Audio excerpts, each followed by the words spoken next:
The grandchild said. Grandpa says it's Mom's fault. As I stared at my daughter-in-law in surprise, she averted her gaze. She always avoided me and didn't engage more than necessary. Her distant demeanor led me to give up on building a closer relationship. What on earth? I couldn't help but look at my daughter-in-law suspiciously. Then, with the next words from the grandchild, she began to tremble uncontrollably.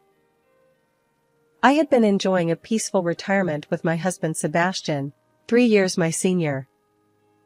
In his younger days, he had excelled in a large corporation, but after retiring, he devoted his time to me. With our child grown, I cherished these moments with Sebastian. Logan and his family are coming over this weekend, Sebastian said.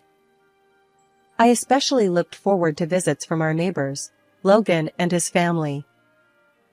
Our 34-year-old son, Logan, worked hard as an entrepreneur and always cared for us. And don't get me started on our adorable 4-year-old grandson, Anthony. One Sunday, Logan's family visited our home. Anthony was as lively as ever, and just seeing him made me happy. But there was one thing weighing on my mind. Amelia, please make yourself at home. Do you have a sweet tooth? I offered Amelia some sweets and coffee. She hesitated, avoiding eye contact, and mumbled, No, thank you. Watching her reserved behavior, I sighed internally.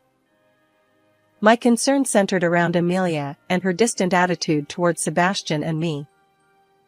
She wouldn't meet our eyes, and sometimes even left the room when we tried to talk to her. At first, I thought it might be shyness, but her actions left me feeling uneasy.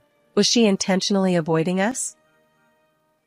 And there's one more reason why Amelia seems to have a hard time with me. Logan sighed. Yeah. She's so quiet here.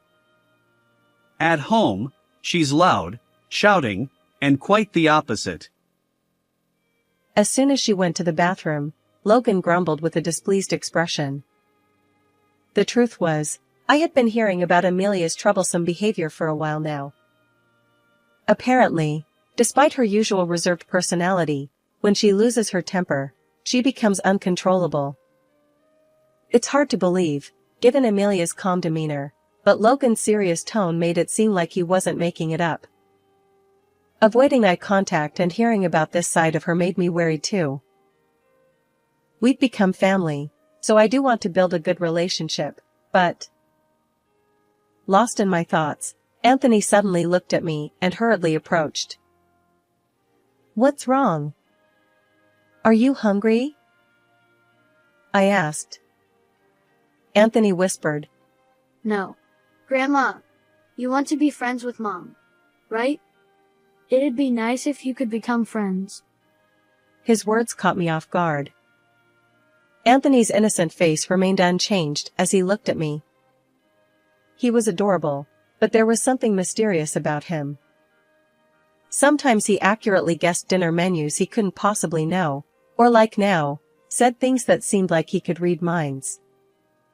While I marveled at this, I thought, an Esper-like ability in Anthony? Impossible. Little did I know that his unique power would soon play a crucial role. It happened when Logan's family stayed over at our house. Late at night, after Anthony had gone to bed, I was about to get ready for sleep when a loud crash came from the bedroom. What? Logan said. Wasn't Sebastian already in the room? Alarmed, I rushed toward the bedroom. Sebastian had always had a weak heart. I hope it's not a seizure, I worried. I opened the door to find Sebastian clutching his chest, collapsed on the floor. As I frantically called for an ambulance, Logan tried to revive him. Just then, Amelia, fresh from the bath, stood there, her expression grim. Amelia, please take care of Anthony, I said. Together with Logan, we boarded the ambulance, and Sebastian's life was saved, at least for now. But our relief was short-lived. He remained unconscious, in a coma. The doctors couldn't find a cause. Why is this happening all of a sudden? My beloved Sebastian was now bedridden, and I stood on the brink of despair.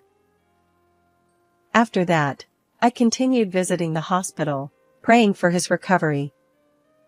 During this time, Logan's visits provided me with much-needed support. Logan would gaze at Sebastian with sad eyes, hoping for his awakening. His presence reminded me that I wasn't the only one suffering in this situation. However, there was something that still bothered me. "Hey, isn't Amelia coming today?"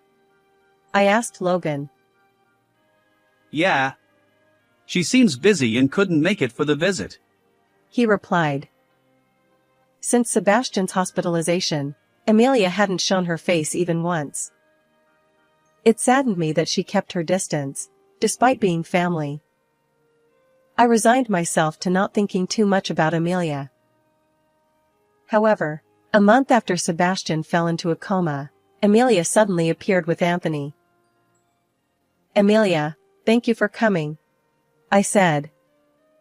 She hesitated in her greetings, glancing around nervously. Her reluctance to move from the door made me realize that our distance hadn't diminished. And then, unexpectedly, our grandson Anthony leaned in close to Sebastian's face and said, "Grandpa says it's Mom's fault." I was taken aback. "What do you mean?" I stammered. Anthony didn't answer my question directly. Instead, he tugged at Amelia's sleeve and looked up at her. "Mom, you took the pen to Grandpa, right? It worked, and that's why he's like this," Anthony explained. Amelia's eyes widened, and she began trembling. "Amelia, what did you do?" I confronted her. If she intentionally harmed Sebastian, even as Logan's beloved, I couldn't forgive her. But then, Amelia uttered unexpected words. "Anthony has a mysterious power. He can understand people's hearts." According to her, our grandson possessed an ability to discern people's thoughts just by looking at their faces. It sounded unbelievable, but somehow, I found myself accepting it. Anthony's peculiar statements, which I'd encountered many times, must have stemmed from this power.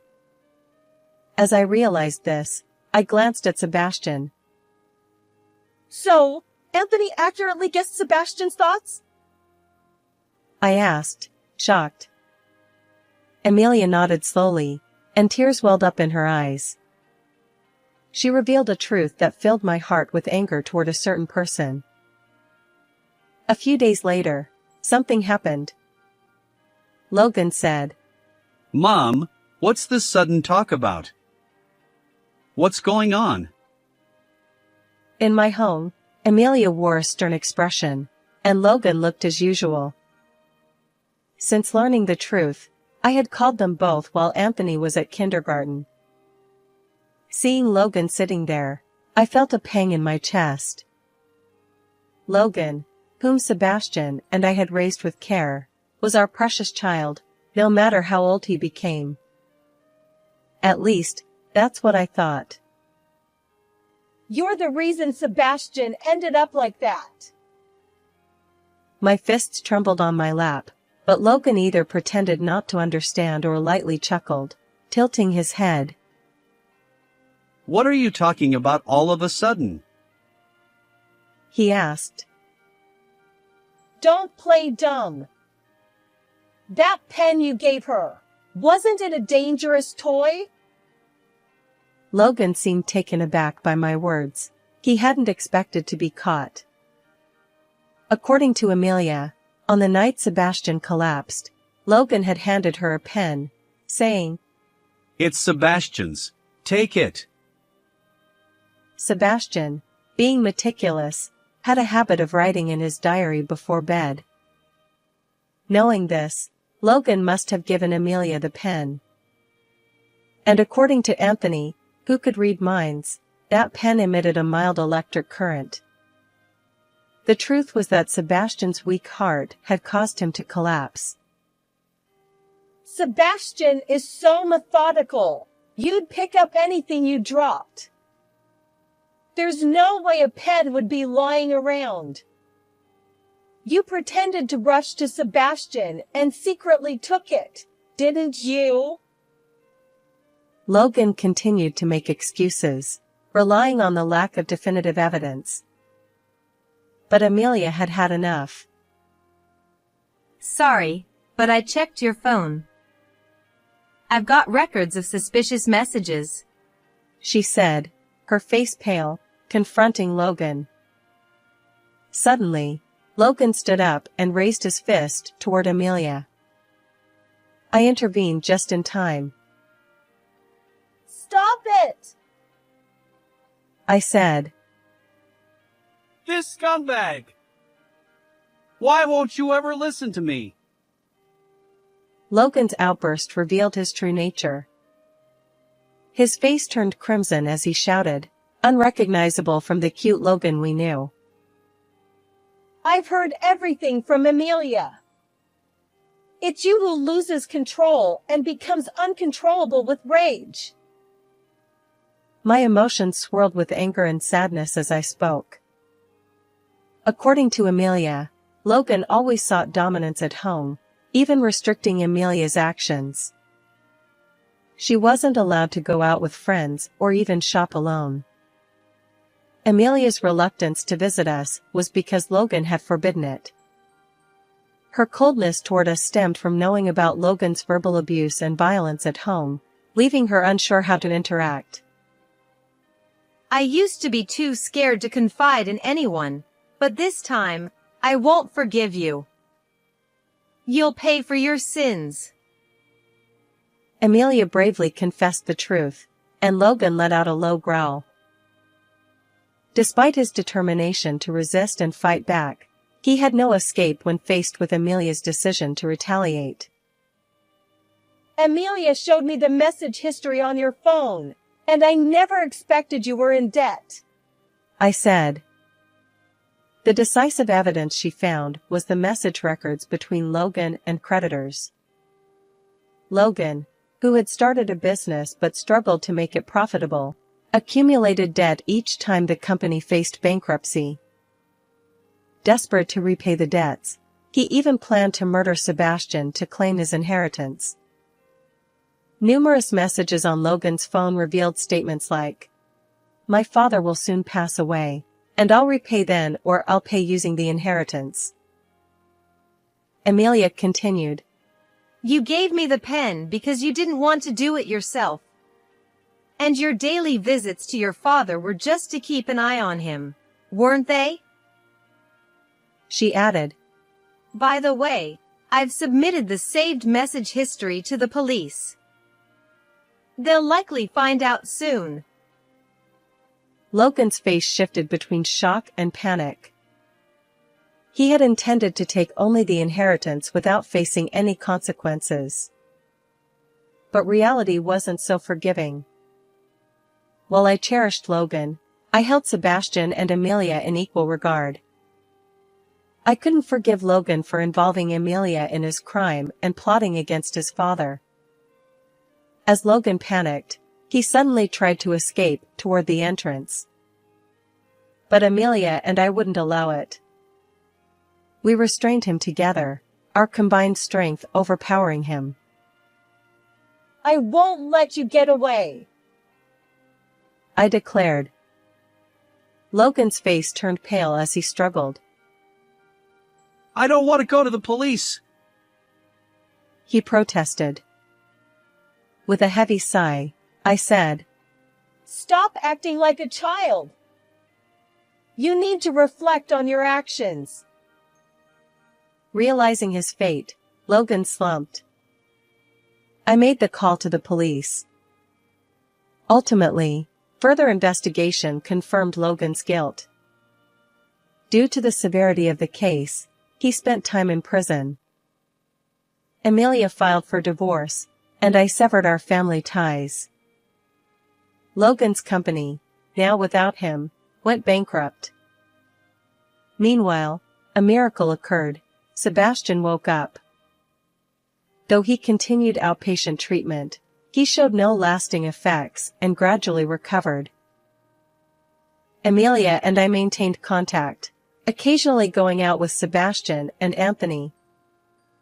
Our days became joyful. I prayed this wonderful days would continue. How did you like this story? Don't forget to subscribe to our channel. Until next time.